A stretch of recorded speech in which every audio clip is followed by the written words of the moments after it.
Keith is being transported to South Africa by a group of Interpol operatives under Lynn's leadership. They are ambushed at a checkpoint. Keith and Lynn manage to flee as the majority of the agents are slain. A hitman named Travis Conrad goes fishing with his father-in-law, Frank. Noting the one-year anniversary of the deaths they remember, they throw ashes in the water. Frank nods off, and Travis visits a pub to buy cocaine. Jim wants to see him, so he attacks two goons who are pursuing him.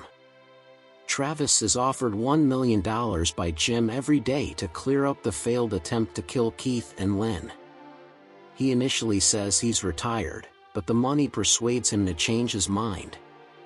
After arriving in Hong Kong, he meets Lynn's son, from whom he takes his cell phone and finds out where Lynn is. He approaches her and seduces her at the airport. He obtains Keith's location from her phone the following morning, but he decides not to murder her. She discovers he is an agent and murders him.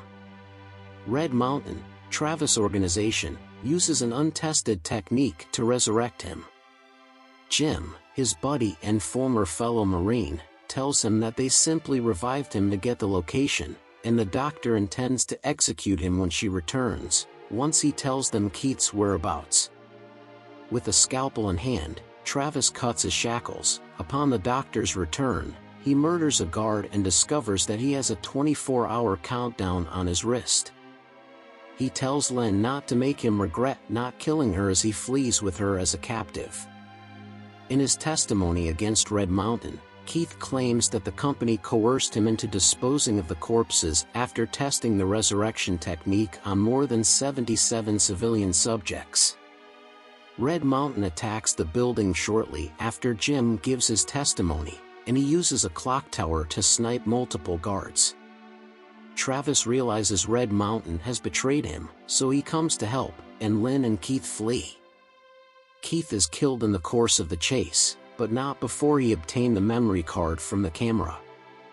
Lynn receives the card from Travis, but Jim phones to let them know that her son has been abducted in return for the card.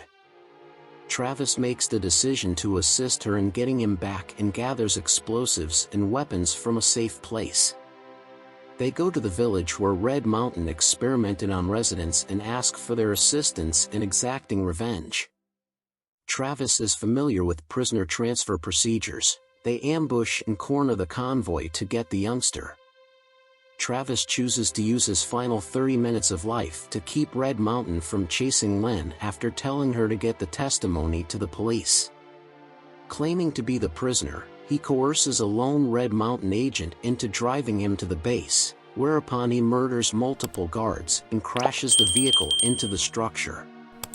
He blows up the car and attacks the office that Jim and Wetzler, the head of Red Mountain, are hiding out in. Wetzler attempts to provoke Travis into killing Jim after eliminating every agent present in the room. Jim understood that Wetzler had given the order to kill his wife and son in an effort to prevent him from leaving the firm. Travis lets Jim live despite being furious because he regrets all the killing he has done. Then, when the cops arrive, Jim goes up to kill Wetzler. They advise him not to fire, but he does so anyway, killing Wetzler before the cops can stop him. After passing away, Travis sees his family on a beach. His son is beckoned by him, but he flees. In the lab where he was first brought back to life, Travis wakes up and starts to hear the doctor's voice.